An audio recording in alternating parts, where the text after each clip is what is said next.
Hello and welcome back. I'm Dr. Frankie and I'm here with Exante. April is Irritable Bowel Syndrome or IBS Awareness Month. So in this video, I'm going to educate you on everything you need to know about IBS. So what is IBS? IBS is a really common condition affecting the digestive tract. What causes IBS? Well, the exact cause of IBS is unknown, which can be quite frustrating for those of you that suffer with symptoms. But the theory is that there's some certain changes in the gut and body that lead to symptoms. Your bowel might be more sensitive to certain ingredients or food groups, or overreact to certain foods, which can lead to triggering of symptoms. The nerves in your gut might be overly sensitive. There might be certain changes to the gut microbiome, which affects how you digest food. The transit of food through your gut might be too slow or too quick, and you might be particularly sensitive to certain triggers, such as emotional stress, as we know that there is a gut-brain axis, and our mind and our gut are interlinked in more ways than you'd think. The most common age of onset is in your 20s or 30s, and it's unlikely to be IBS if you are older in age. So what are the main symptoms? Well, the first thing to say is that everyone's different, and there are different types of IBS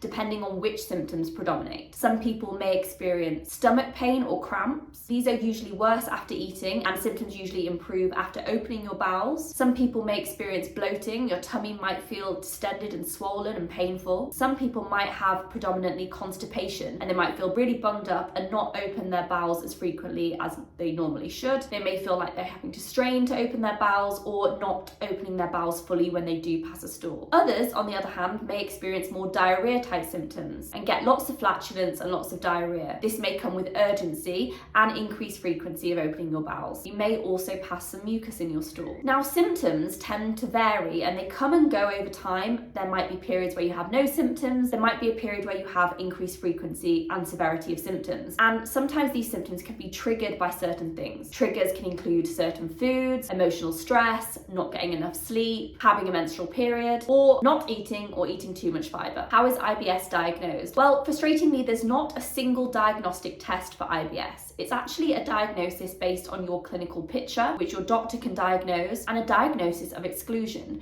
meaning it's really important that you do pay a visit to your doctor if you have any of these symptoms, because it's important to rule out other more serious causes, such as inflammatory bowel disease, IBD, which is an entirely separate condition, things like food intolerances, celiac disease, lactose intolerance, which are not the same thing, and also some gynecological conditions. Missing one of these because you've self-diagnosed IBS could be really detrimental to your health. So what are the treatments for IBS? Well, there are no specific treatments. However, there are a few self-help things you can do to help manage symptoms. The first is to keep a food diary and identify what triggers your symptoms. For some people, this might be garlic, onions, sorbitol, which is found in sweeteners like gums and fizzy drinks, and you can avoid your triggers based on your symptoms. If your main symptoms are diarrhea, you might find that eating too much fiber exacerbates your symptoms, so you may want to reduce your dietary fiber intake. If you find that your main symptom is constipation, then increasing your dietary fiber intake may help your symptoms. Everyone's different, and it's important that you do speak to your own doctor,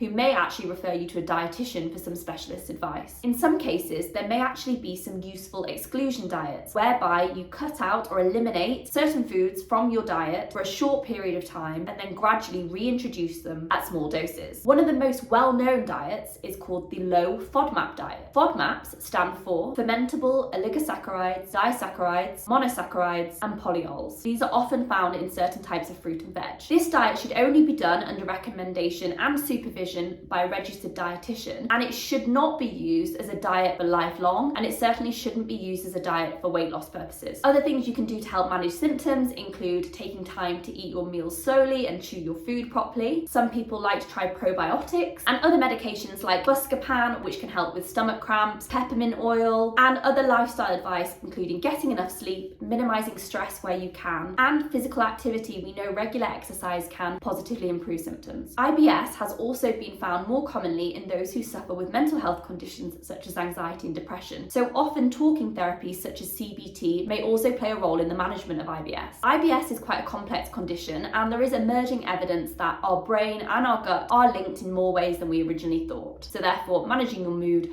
could also potentially help your symptoms, and that's why people who go through a stressful period might notice a flare-up in their digestive symptoms. What's really important, and I'm going to reiterate this message again, is that if you think you have any symptoms of IBS, is to not self-diagnose yourself based on this video or other information you may consume. It's really important that you do speak to your doctor to get a full formal diagnosis, particularly if you have any other symptoms such as bleeding from the back passage or blood in the stools, weight loss, any lumps or bumps in your tummy, or symptoms of anemia such as pale skin, shortness of breath, or palpitations, as these could all indicate something different to IBS and needs its own investigations and treatment. I hope you found this video really useful. There is so much to talk about IBS. I hope that you read lots about it this month for IBS Awareness Month, and I hope to see you again next month in my next video with Exante. I'm Dr. Frankie. It's been great chatting to you. Bye now.